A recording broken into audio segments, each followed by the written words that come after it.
కేటీఆర్ గారిని ఏదో రకంగా అప్రదిష్ట పాలు చేయాలి, ఒక రోజున జైలుకు పంపాలి అని ఒక కుట్రతోని ఇవాళ రేవంత్ రెడ్డి గారు స్వయంగా హోంమంత్రిగా బాధ్యతలు ఆయనే ఉన్నాడు. ఆయన ఓటుకు నోటు కేసు విషయంలో జైలు కూడి తిన్నాను. నన్ను ఆ రోజు కేసీఆర్ గారి ప్రభుత్వంలో జైలుకు పంపారు. నేను ఇవాళ ప్రభుత్వ అధికారంలో వచ్చిన ముఖ్యమంత్రి అయినా హోంమంత్రి కూడా నేనే ఉన్నా.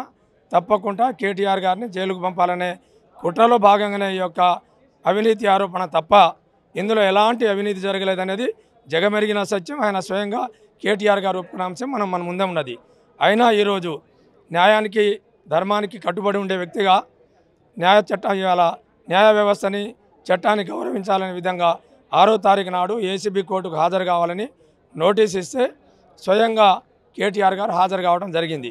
కానీ రాజ్యాంగంలో ఒక పౌరుడు ఏదైనా ఒక కేసు విషయంలో ఒక లాయర్ని నియమించుకునే అధికారం ఉన్నది.